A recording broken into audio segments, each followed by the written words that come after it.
आज हम क्या करेंगे भाई, यूज इफेक्ट हुक का यूज करके एक एपीआई को फैच करके देखेंगे। ठीक है, इसके लिए आपको फैच फंक्शन आना चाहिए जो कि मैंने जावास्क्रिप्ट के अंदर पढ़ाया था आपको। चलो, ये होगी हमारी रिएक्ट एप्लीकेशन स्टार्ट। अब हम इसका कोड देखते हैं। सबसे पहले तो मैं एक कंपोनेंट बनाऊंगा जिसका नाम है डिस्प्ले डेटा डॉट जेएस। अब इसके अंदर मैं क्या करूंगा, सबसे पहले एक हुक को इनिशियलाइज करूंगा जिसका नाम है यूज स्टेट हुक। ठीक है, कॉन्स्ट लिया, इसमें मैं यूजर्स ले रहा हूँ एक। ठीक है, कॉमा लिया, सेट यूजर्स बनाऊंगा और फिर इक्वल टू करके use state hook, use state. ठीक है, यूज स्टेट हुक को मैं यहाँ पे इनिशियलाइज कर रहा हूँ और इसके अंदर एक एम्प्टी एरे ले रहा हूँ। ठीक है, अब यहाँ पर मुझे क्या काम करना है, अपना यूज इफेक्ट हुक भी यूज करना है। तो यहाँ पे मैं यूज इफेक्ट हुक को यूज करूंगा। ठीक है, यूज इफेक्ट हुक का सिंटैक्स जो होता है वो आपको फॉलो करना है। कॉल करके एरो फंक्शन बनाना है। एरो फंक्शन के अंदर आपको क्या करना है, फैच फंक्शन लगाना है।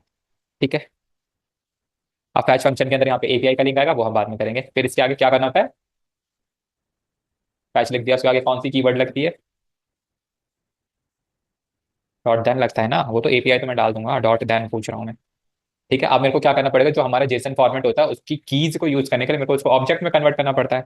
तो उसके लिए भी मैं एक एरो फंक्शन बनाऊंगा। तो यहाँ पे मैं एक एट्रीब्यूट ले रहा हूँ रिस्पॉन्स नाम से। ठीक है, ऐसे ये रिस्पॉन्स ही लिखना होता है ताकि ये, क्योंकि कोड को थोड़ा सा रीडेबल भी बनाता है। रिस्पॉन्स लिख के क्या कर दूंगा, अपना कन्वर्जन वाला पार्ट लगा दूंगा जो कि क्या होता है, Jason dot JSON. Dot JSON क्या काम करता है, हमारे जेसन फॉर्मेट को ऑब्जेक्ट फॉर्म में कन्वर्ट करता है। फिर आपको डॉट देन फिर से लगाना है और जो फैच जो फंक्शन होगा वो इसके अंदर डालोगे। अब देखो, यूजर्स तो आपको मिलेगा यहाँ पे, जो भी मतलब एरे फॉर्म में मिलेगा वो यूजर्स के अंदर स्टोर होगा। और फिर उसके बाद जो इसका अपडेट पार्ट होगा वो सेट यूजर्स से होगा। तो यहाँ पे वही लॉजिक होगा, यानी जो मेरे को एक डेटा नाम का एट्रीब्यूट ले रहा हूँ उसमें मैं क्या कर दूंगा, सेट यूजर से सेट करूंगा। ठीक है, सेट यूजर से मेरे को क्या मिलेगा, डेटा मिलेगा। लेकिन कौन सा डेटा मिलेगा, उसकी एपीआई में से उसकी की का नेम यहाँ पे लिखना है। ठीक है, तो उसकी की का नेम यूजर्स है, तो यहाँ पे मैं यूजर्स लिखूंगा। अभी यूजर्स ये नहीं है कि आपने अपने आप से कुछ दे दिया, एपीआई की जो मेन की होगी वो आपने यहाँ पे लगाई है। ठीक है, तो अब ये मैं क्या करता हूँ, एपीआई को ओपन करता हूँ। तो यहाँ पे डमी जेसन पे जाएंगे, इस पे क्लिक किया। यहाँ पे मैं एक एपीआई को ओपन कर लेता हूँ, यूजर्स वाली। ये रहा हमारा यूजर्स। अब देखो यहाँ पे मैं आपको दिखाता हूँ, देखो यहाँ पे ये यूजर्स है ना, ये है इसकी मेन की। तो ये आपको जैसे इसमें एज इट इज लिखा हुआ है, एज इट इज यहाँ पे भी लिखा होना चाहिए।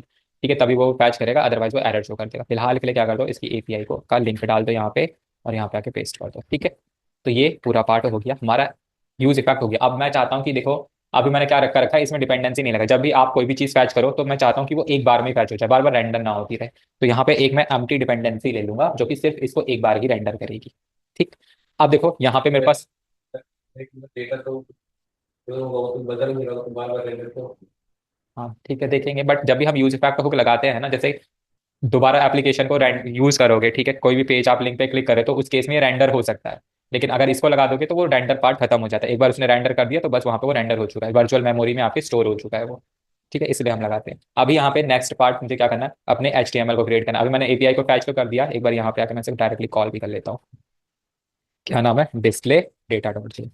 आउटपुट चेक करूंगा, यहाँ पे यूजर से, हाँ ठीक है, अभी यूजर नहीं आ जाएंगे। मैंने आउटपुट देखूँ तो अभी फिलहाल कुछ नहीं दिखाई दे रहा। ठीक है, क्योंकि अभी सिर्फ मैंने कोई वो पार्ट नहीं लिखा है, कौन सा, HTML का। अब देखो यहाँ पे मेरे पास जो एपीआई है उसके अंदर कितने डेटा स्टोर है, लगभग 30 डेटा। ID 1 का डेटा है, नीचे जाऊंगा तो मेरे को ID 30 तक का डेटा मिलेगा। तो यानी मैं 30 डेटा लगा सकता हूँ, लेकिन मैं 30 डेटा की HTML पार्ट को लिखूंगा थोड़ी ना। यहाँ पे क्या करूंगा, लूप लगाऊंगा। लूप कैसे लगाएंगे, वही मैप मेथड यूज करके। यहाँ पे हम वैसा लूप नहीं लगाते, मैप मेथड को यूज करते हैं। कैसे करेंगे, यहाँ पे देखो यूजर्स है ना, जो भी डेटा स्टोर हो रहा है कहाँ पे स्टोर हो रहा है, यूजर्स के अंदर। तो यहाँ पे जो यूजर्स मेरे को मिल रहा है उसमें मैं मैप लगा दूंगा। ठीक है, मैप मेरा एक फंक्शन है, तो फंक्शन की तरह कॉल करूंगा। इसके अंदर मैं एक एरो फंक्शन बनाऊंगा। ठीक है, एरो फंक्शन बना के उसका मेरे को लॉजिक इंप्लीमेंट करना होगा कुछ यहाँ पे इस तरीके से लिखना। पहले तो इसके अंदर एक एट्रीब्यूट ले लो यूजर। ठीक है, यूजर लेना, देखो यूजर्स ये हमारा ये वाला पार्ट है, यूजर मैंने सिंगल सिंगल पर्सन के लिए ले लिया। अब यहाँ पर मुझे क्या करना है, इसके अंदर आना। देखो मैं ये पार्ट यूजर मैंने लगा दिया, फिर इसके अंदर मैं क्या कर दूंगा, एक डिव बनाऊंगा। सेट यूजर वाले यूजर है और ये डाटा डॉट यूजर, ये दोनों अलग अलग। कौन सा डेटा, नहीं यूजर्स यही है। ये तो डेटा डॉट यूजर, ये तो एपीआई का यूजर, जो एपीआई का ठीक है, ये है ना इसके बाद। हाँ, और वहां और पे जैसे मैं डेटा डॉट यूजर्स यहाँ पे इस, यहाँ पे एपीआई की है, हाँ ये वाली की है, ताकि ये इसके यूजर इसके डेटा को यूज कर सके। ठीक है, जो सेट यूजर है, उसके जो उसका जो जिसमें स्टोर हो रहा था, वो क्या, वो तो हम यूजर की जगह कुछ और मिल रहा है ना। नहीं, वहां पे मैं ये जो यूजर्स है ये यही वाला यूजर्स है। जो हम इसके अंदर लगाएंगे वो एपीआई को लगाएंगे। यहाँ पे एपीआई तो अभी मेरी आ गई है। वो दोनों सेम। हाँ, ये वाला पार्ट आपका सेम होना चाहिए। अब यहाँ पे एपीआई, अब इसकी कीज को मैं यहाँ पे एचटीएमएल के अंदर डिस्प्ले कराऊंगा, जिसमें मैंने यूजर्स को लिया, यहाँ पे मेरे को सारा डेटा मिल रहा है, इसकी इसी को तो मैं मैप करूंगा। ठीक है, एरे की फॉर्म में आ रहा है यहाँ पे। मैप करने के बाद यहाँ पे मैं यूजर को लूंगा सिंगल सिंगल के लिए। अब यहाँ पे मैं अपना HTML लिख रहा हूँ, ठीक है। डिव लगाया। अब देखो मैंने आपको बताया था कि मैप में हमारे पास कंसोल का एक एरर आता है जो कि की प्रॉप का एरर होता है, तो उसको भी मेरे को यूज करना पड़ेगा। तो मैंने यहाँ पे डिव के अंदर क्या किया, की को यूज किया, और उस की में मैं क्या आईडी दे दूंगा, देखो मैंने सिंगल के लिए यूजर लिया है। अब यहाँ पे डॉट आईडी, देखो आईडी हर एक में लगी होगी, तो यहाँ पे आईडी का मैं यूज कर लूंगा, आईडी। ठीक है, अब देखो ये वो कंसोल वाला एरर तो यहाँ से खत्म हो जाएगा। नेक्स्ट पार्ट पे आते हैं। नेक्स्ट पार्ट मेरे को अब यहाँ पे अपनी जैसे भी इसको डिस्प्ले कराना है उस फॉर्म को बना दो। आप चाहो कार्ड फॉर्म बना, कार्ड फॉर्म हम प्रोजेक्ट में करेंगे, यहाँ पे भी सिंपली सिंपल हेडिंग टैग्स में मैं डिस्प्ले करा लेता हूँ। जैसे कि फुल नेम मैंने ले लिया। फुल नेम में मैं यहाँ पे ले लेता हूँ क्या, उसका नेम तो पहले मैं यूजर लिखूंगा क्योंकि मैंने वेरिएबल में यही स्टोर करा रखा है, user dot what, full name के लिए फर्स्ट नेम ले लूंगा। अच्छा, मेरे को फुल नेम प्रोवाइड करना है तो कैसे लिखूंगा, अभी तो फर्स्ट नेम मिला है, आगे क्या कर सकता हूँ, हाँ प्लस करके कॉन्कैटिनेट कर सकता हूँ। स्पेस के लिए मैं स्ट्रिंग वैल्यू ले लूंगा और इसको भी कॉन्कैटिनेट करूंगा, और यहाँ पे user dot last plus name. ऐसे हाँ, वेरिएबल सब्स्टिट्यूशन भी लगा सकते वैसे हैं। प्लस की जरूरत है। उसमें दोनों प्लस कटाई मैंने एक बार किया था, दोनों प्लस कटाई, बस बीच में स्पेस किया। हाँ हो जाएगा। एरर दे रहा है। नहीं नहीं, देखिए तो यूजर के डॉट के बाद लिखे नहीं, इसलिए कह रहा कॉपी किया, पेस्ट। है। ऐसा हो ही नहीं सकता। हमने आप प्लस लगा लोगे तो हो जाएगा, लेकिन स्पेस नहीं मिलेगा आपको फिर। ठीक है, तो अब यहाँ पे एक एम्प्टी स्ट्रिंग को लो और इसको ऐड कर दो, तो अब स्पेस मिल जाएगी। अच्छा मैंने किया था दोनों को अलग अलग ब्रैकेट के अंदर डाल अलग अलग टैग करली लिए हैं। ब्रैकेट की अलग, नहीं टैग नहीं, करली हाँ, ब्रैकेट कर्ली अलग ब्रैकेट्स वैसे करके लिखा अलग था। अलग ले हाँ, लिया तो वो स्पेस काउंट तब हो हो जाएगा। बट एक ही कर्ली ब्रैकेट के अंदर आप पैसे लेना पड़ेगा, ठीक है। फिर गया। कि हम प्लस नहीं लगाया तो फिर ऊपर कैसे है करना था। अब H6 लेते हैं। H6 में मैं ईमेल ले लेता हूँ, ठीक है। ईमेल लिया, ईमेल के बाद मैं क्या कर दूंगा, यहाँ पे ईमेल के लिए ले लूंगा ईमेल, ईमेल ईमेल ये कॉपी किया, और यहाँ पे आके क्या कर्ली ब्रैकेट्स लूंगा, यूजर डॉट ईमेल कर दूंगा, डॉट लगा,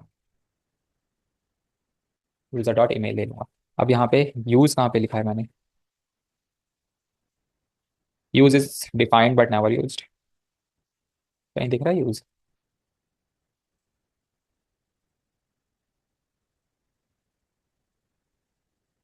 डिस्प्ले डॉट जेएस में अच्छा यहाँ पे आ रहा है।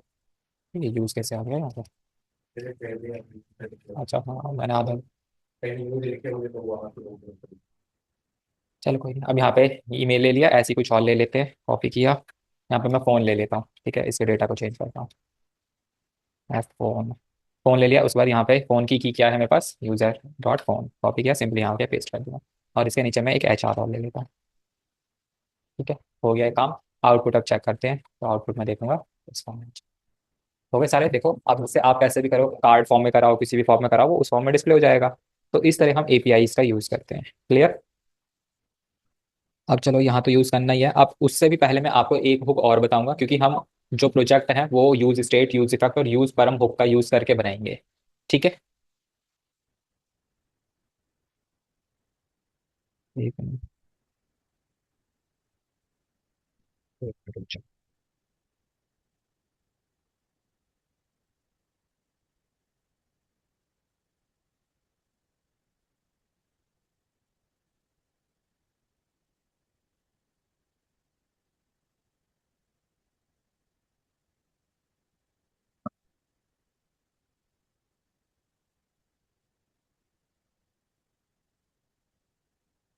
ठीक है, तो यहाँ पे मेरा ये पार्ट हो गया, तो समझ में आया कि कैसे हम फैच करते हैं यूजिंग यूज इफेक्ट हुक। ठीक है, स्टार्टिंग में आपको एक इनिशियल वैल्यू चाहिए होगी, फिर एक अपडेशन का पार्ट चाहिए होगा, यानी यूज स्टेट हुक के थ्रू यूज इफेक्ट हुक से फैच करोगे, बाकी मैं आप फंक्शन से उसको डिस्प्ले करा दोगे। मैं फिर फॉर करो, फॉर ईच आउटपुट देखते हैं, कुछ नहीं होगा। होता वही है, लेकिन यहाँ पे ES6 के पार्ट्स यूज होते हैं ना, तो मैं पे ही लगाओ। फॉर फॉर ईच मैं फिल्टर फॉर किसने कह दिया, लूपिंग के लिए हम हमेशा मैप का ही यूज करते हैं, मैप ही हमारा ES6 का पार्ट है। जब मैंने आपकी फर्स्ट क्लास हाँ ली, तो दोनों ही करती हाँ वैसे करते हैं, लेकिन ये रिएक्ट के केस में हमेशा मैप यूज करो। फॉर ईच वगैरह दूसरी जगह यूज करोगे, जैसे कि jQuery वगैरह में वहाँ पे यूज प्रॉपरली होता है उसका, वहाँ पे यूज करोगे, लेकिन रिएक्ट सिर्फ मैप को ही अलाउ करता है, ठीक है। है। नहीं, वो हमारे थोड़े से पुराने मेथड्स हैं, मैप हमारा लेटेस्ट है, और रिएक्ट हमेशा लेटेस्ट कीज का ही यूज करता है, ये ठीक तो पता है कि कई कंपनी में है है। और नहीं, इससे ऐसे करके नहीं, दिखाओ। ऐसे नहीं होता है। अब क्या बताने वाला था, हाँ यूज पर हम लोग पहले उसके बारे में थोड़ा सा देखते हैं। रिएक्ट आ गया, तो हमने क्या किया अभी, यहाँ पे देखो यूज परम हुक्स पे आते हैं। यूज परम हुक से क्या होता है, it is often with used with react router. देखो जब भी यूज परम हुक यूज करोगे आप, तो ये बेसिकली किसके लिए है, यूआरएल को डायनेमिक करने के लिए है। अब यहाँ पे यूआरएल जो डायनेमिक होगा उसके लिए आपको हमेशा राउटिंग का यूज करना पड़ेगा, यानी रिएक्ट राउटर डोम का भी यूज करना है। This hook allows you to retrieve dynamic parameters from the URL. ठीक है, वही डायनेमिक पैरामीटर्स हम यूज कर सकते हैं यूआरएल में से, उसके थ्रू भी आप डेटा को डिस्प्ले करा सकते हो। जैसे स्लैश करके आप आउट लिखोगे तो आप आउट पेज पे आ जाओगे, तो वो तो ठीक ही। लेकिन मैं स्लैश करके वन और लिखता हूँ, जैसे यहाँ पे एपीआई को देखो, एपीआई में अभी देखो मेरे पास इस यूआरएल पे पूरा का पूरा डेटा विजिबल हो रहा है। अगर मैं स्लैश करके वन लिखता हूँ तो यहाँ पे मेरे को क्या विजिबल होगा, सिर्फ एपी आईडी वन का डेटा, और कुछ भी नहीं दिख रहा। तो ये क्या होगा, मेरे कार्ड वन का डिटेल पार्ट होता है। तो ऐसे ही हम कुछ करेंगे। अब इस डिटेल पार्ट में आप कुछ भी यूज कर लो, किसी भी कीज का यूज करो, जो जो यूज करोगे वो आपको डिस्प्ले हो जाएगा। अब यहाँ पे मैं क्या करूंगा, आईडी टू का यूज करता हूँ, तो देखो सिर्फ आईडी टू का डेटा यूज होगा। तो ये हमारा डायनेमिक पार्ट होता है। ठीक है, बाकी पार्ट देखते हैं इसमें। जैसे IDs such as IDs और slugs that determine what specific data to fetch और what specific component to render। तो वही पार्ट जो मैंने आपको बताया वही है। अभी तो इसका बेसिक पार्ट देखेंगे, फिर प्रोजेक्ट में देखेंगे। अब यहाँ पे मैं फिर से एक कंपोनेंट बनाना चाहता हूँ। यूजर डिटेल पे क्लिक किया, यहाँ पे लिखा user detail .js, enter hit किया। RAFC को दे रहा हूँ। अब बस इसका यूज्ड केस देखना और देखना इसमें आउटपुट कैसे आ रहा है। ठीक है, और यूआरएल भी हमारा प्रॉपरली डायनेमिक हो जाएगा। सबसे पहले तो मैं यहाँ पे आके क्या करूंगा, अपने यूज स्टेट वाले, ऐसे नहीं, पहले हम बाकी पार्ट भी बना लेते हैं। जैसे यहाँ पे मैं आ रहा हूँ, इसी के नीचे एक कॉन्स लेके यूजर डेटा का ऑब्जेक्ट क्रिएट कर रहा हूँ मैं। ठीक है, यूजर डेटा लिया, ऑब्जेक्ट क्रिएट किया। अब इसके अंदर मैं आईडी वन पे क्या कर रहा हूँ, ठीक है, आईडी वन पर मैं ये वाला पार्ट ले रहा हूँ। जैसे कि यहाँ पर मैंने नेम, नेम नाम की एक की ली, उसकी वैल्यू लिख दी मैंने ये कुछ। ठीक है, फिर कॉमा लगाया और इसमें मैंने एज लिख दिया, जिसमें मैंने ये डाल दिया। नंबर फॉर्मेट में है तो डायरेक्टली लिख लो। ठीक है, जैसे 27, फिर कॉमा, फिर मेरे को सेकंड आईडी पर मेरे को कौन सा डेटा विजिबल कराना है, ये वाला पार्ट। देखो ये लगभग जेसन की तरह है। ठीक, वो भी तो ऐसे ही होता है ना। यहाँ पे मैंने नेम नाम की फिर से की ली और इसमें कुछ दूसरा नाम प्रिंट करा दिया, जैसे आदित्य। फिर कॉमा, एज ले लिया, एज में मैंने असाइन कर दिया 25। ठीक है, कॉमा लिया, फिर थर्ड आईडी ले ली। फिर यहाँ पे मैंने क्या किया, नेम लिया, नेम में मैंने किसी और का नेम असाइन कर दिया, जैसे कि मोनिका। ठीक है, कॉमा लिया, फिर एज लिया, इसमें मैंने क्या कर दिया, 30 असाइन कर दिया। ठीक, ये मेरा एक तरीके से समझ लो डेटा बन गया। अब मैं चाहता हूं जब मैं आईडी वन को सिलेक्ट करूं तो मेरे को सिर्फ ये वाला डेटा दिखाई दे, आईडी टू को सिलेक्ट करूं तो मेरे को ये वाला डेटा दिखाई दे। ऐसा कुछ मुझे करना है। उसके लिए सबसे पहले यहाँ पे और HTML पार्ट को मैं कवर करता हूँ। जैसे H2 लेते हैं, H2 के अंदर मैं सिर्फ लिख रहा हूँ एक हेडिंग जिसका नाम है यूजर डिटेल्स। यूजर डिटेल्स, ठीक है, ये लिख दिया मैंने। अब मुझे इसमें क्या क्या विजिबल कराना है वो आपके ऊपर है। पैराग्राफ लिया, पैराग्राफ में मैं नेम को ले रहा हूँ। नेम के अंदर मैंने, अगर मेरे को इसमें से नेम को यूज करना है तो कैसे यूज करूंगा। हाँ, अब देखो यहाँ पे नेम को यूज करूंगा। ठीक है, पैराग्राफ एक और ले लेता हूँ और इसमें मैं यूज कर लूंगा एज को। ठीक है, और यहाँ पे मैं एज को असाइन करूंगा इसी काली ब्रैकेट के अंदर। लेकिन मैं ऐसे डायरेक्टली नहीं करूंगा, मेरे को यूज परम हुक का यूज करना है, क्योंकि मेरे को यूआरएल्स को डायनेमिक बनाना है। ठीक है, तो यहाँ पे आ जाओ एक बार और अपने यूज स्टेट हुक को, यूज परम हुक को डिफाइन करो। कॉन्स्ट लेना है, फिर कर्ली ब्रैकेट्स यूज करने हैं और यहाँ पे यूजर आईडी लेना है। ठीक है, यूजर आईडी आपने खुद बनाई हुई है, जो कि किसको असाइन कर रहे हो, यूज परम को। यूज परम्स, ठीक है, यूज परम हुक कर दिया, यहाँ पे इसे कॉल करा लोगे। ठीक है, अच्छा देखो यहाँ पे एक यूज परम हुक है जिसमें से मैंने क्या किया, यूजर आईडी को यूज किया है। ठीक है, अब यहाँ पर मुझे क्या करना है, यहाँ पे नीचे आओ, कॉन्स्ट लो, एक यूजर नाम का वेरिएबल क्रिएट करो जिसके अंदर आप क्या कर पाओगे, यूजर डेटा। ठीक है, जो यूजर डेटा है उसमें से मेरे को क्या चाहिए, यूजर आईडी चाहिए। ठीक है, तो ऐसे लिख दो। और ये पूरी की पूरी चीज कहाँ पे स्टोर हो गई है, इस यूजर के अंदर। तो यहाँ पे यूजर डेटा का जो यूजर आईडी होगा, ठीक है, अब ये यूजर आईडी कैसे बनेगी वो तो हम जब राउटर सेट करेंगे तब पता लगेगा हमें। ये इसके अंदर असाइन हो गया। तो अब मेरे पास जो डेटा आएगा वो इस यूजर कीवर्ड वेरिएबल के अंदर आएगा। तो यहाँ पे मैं अब जो यहाँ पे लिखूंगा वो लिखूंगा यूजर डॉट नेम, ऐसे यहाँ पे लिखूंगा। तो यूजर डॉट एज यहाँ पे कर दो। ठीक है, तो ये मैंने ऐसा साइन कर दिया। तो ये वाला कंपोनेंट तो मेरा कंप्लीट हो गया। अब नेक्स्ट अपने राउटर को सेट करते हैं। तो राउटर सेट करने के लिए app.js में आएंगे। ठीक है, और यहाँ पे देखो उसके लिए सबसे पहले तो आपको वही रन करना पड़ेगा, npm इंस्टॉल रिएक्ट राउटर डोम। ठीक है, वो आपका इंस्टॉल होना चाहिए, मेरा पहले से ही है तो मैं दोबारा नहीं कर रहा। और यहाँ पे क्या लिखना होता है सबसे पहले, ब्राउजर राउटर ना, ब्राउजर राउटर लिखेंगे। फिर उसके अंदर मैं एक H1 टैग ले रहा हूँ। ठीक है, इस एक H1 टैग लिया जिसमें मैं सिंपली लिख रहा हूँ welcome to the user information app. ठीक है, ये मैंने एक जस्ट सिंपल सी हेडिंग दे दी और कुछ नहीं। फिर यहाँ पे मैं एक यूआरएल टैग ले रहा हूँ। देखो यहाँ पे जो मैं पार्ट रेडी कर रहा हूँ वो क्या रेडी कर रहा हूँ, एक nav बार रेडी कर रहा हूँ, ठीक है, ताकि वो अलग अलग पार्ट मेरे को विजिबल हो। फिर यहाँ पे एक एल आई, आप इसको दूसरे कंपोनेंट में भी कर सकते हो। फिर यहाँ पे क्या करना होता है, एंकर टैग की जगह मुझे क्या यूज करना होता है, लिंक यूज करना होता है, LINK, ठीक है, जो कि रिएक्ट राउटर डोम का पार्ट है। इतना करने के बाद यहाँ पे href की जगह मेरे को टू यूज करना होता है। टू के अंदर मैं क्या दूंगा, एक पाथ, जो कि स्लैश में मेरे को क्या करना है, ठीक है, स्लैश करके user1 कर दो, ठीक है, ये मेरा डायनेमिक यूआरएल हो जाएगा। यूजर 1 पे मेरे को यूजर 1 को शो करना है, यूजर 1। ऐसी बाकी भी बना दो, कॉपी किया, पेस्ट पेस्ट, ठीक है, यहाँ पे मैं यूजर 2 कर दूंगा, यहाँ पे यूजर 3 कर दूंगा, यहाँ पे मैं 2 कर दूंगा, यहाँ पे मैं 3 कर दूंगा, ठीक है, ये सारा पार्ट हो जाएगा। अब यहाँ पे मेरा ही समझ लो नैव बार रेडी हो गया, आउटपुट एक बार देखूंगा, ठीक है, ये आ गया कुछ, और ये मेरे नैव बार आ गए, ठीक है। अब यहाँ पर मुझे क्या करना है, इसी के नीचे अपना राउट्स पार्ट सेट करना, राउट्स लिखते थे ना हम, राउट्स, इसको मैं यहाँ पे करूंगा और इसको सिंपली क्लोज। फिर इसके अंदर क्या करना होता है, राउट को लेना होता है, ठीक है, इसके अंदर मैं अपने पाथ को सेट करूंगा, ठीक है। पाथ कैसे सेट होगा, अब देखो यहाँ पे पाथ मेरे को क्या करना है, ऐसा तो कुछ है नहीं कि बहुत ज्यादा सारी चीजें बना दी है, मेरे को सिर्फ यूआरएल्स को डायनेमिक करना है, ऊपर वाली इस पे बेस्ड।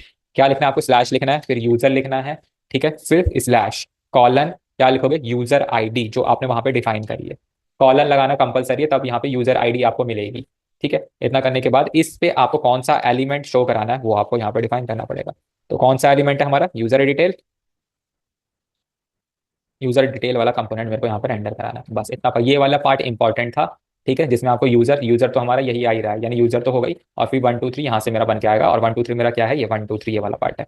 अब एक बार इसको क्या करते हैं, यूज करके देखते हैं, रिफ्रेश करते हैं। यहाँ पे मैं यूजर 1 पे क्लिक कर रहा हूँ, तो देखो यहाँ पे यूजर 1 आ रहा है,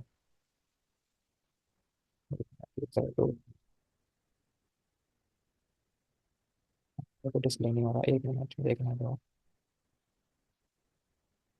कंपोनेंट रेंडर क्यों नहीं हो रहा, डिस्प्ले डेटा यूजर डिटेल ऐप.js में, यूजर डिटेल .js, ठीक है। पाथ में मैंने स्लैश यूजर, यहाँ पे अच्छा, यहाँ पे ऐसे लिखना है, यूजर मैंने यूजर 1 2 3 कर दिया ना, यहाँ पे यूजर देना है, क्योंकि यहाँ पे देखो यूजर है ना, और यहाँ पे 1 2 3 क्या हो जाएगा, इस यूजर आईडी के अंदर असाइन हो जाएगा, तो अब ये आपको शो करेगा यहाँ पे। अब देखो, अब मैंने क्लिक किया, user data is not a function, अब देखो यूजर डेटा कहाँ पे यूज किया मैंने,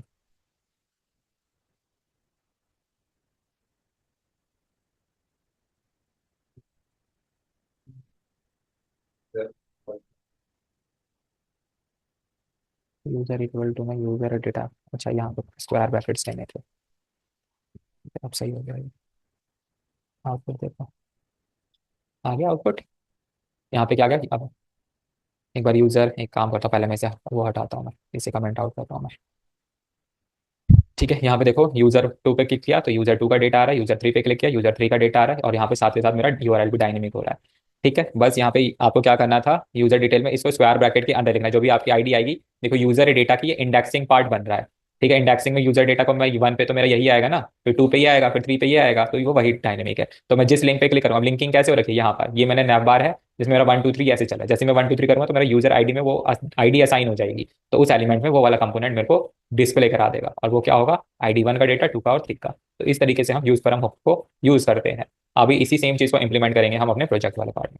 यूजर 2 पे देखो, यूजर ये और ये और ये, आपको क्या याद रखना है, एक तो पहले ये वाला पार्ट, कि यहाँ पे जब भी आप यूआरएल दोगे, जैसे यहाँ पे अभी एपीआई का यूज करेंगे, तो एपीआई मेरी कहाँ तक बन रही है, यूजर्स तक बन रही है, यूजर्स तक हम ऐसे ही लिख लेंगे। उसके बाद यहाँ पे 1 2 3 जो आएगा उसको हम डायनेमिक करेंगे, और वहां पे भी हमें कॉलर लगा के यूजर आईडी ही लिखना है। लेकिन वहां पे हमें डायनेमिक कैसे करना होगा, फैच फंक्शन के अंदर, यानी एपीआई के अंदर ही, बस वो हम देखेंगे कैसे करेंगे। तो यहाँ पे अब डिस्प्ले डेटा, ठीक है, क्लियर ना इतना पार्ट, अभी से मैं चालू कर देता हूँ। तो ठीक है, ये था, ये पीडीएफ भी कंप्लीट हो गई, नेक्स्ट पे आते हैं। अब देखो दोनों प्रोजेक्ट ही हैं, तो प्रोजेक्ट में ये हुक वाला है, ये ऐड टू कार्ट प्रोजेक्ट है, तो दोनों हम यही करेंगे, कल ये करेंगे, परसों ये करेंगे। अभी कुछ डाउट है तो पूछो इसमें, ठीक है। वो वाला प्रोजेक्ट कर लिया, फॉर्म वाला, दिखाओ, इसको मैं आपको सेंड कर रहा हूँ।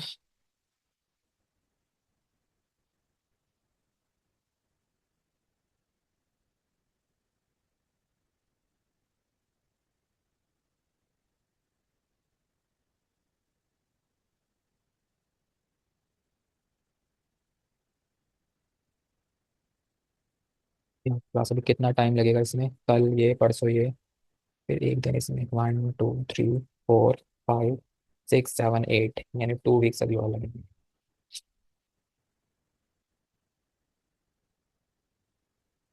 प्रोजेक्ट करा नहीं सकता, हो नहीं पाएगा अभी पूरा, ब्रेक हो जाएगा तो समझ नहीं आएगा। चलो ठीक है, कल ही करेंगे सब।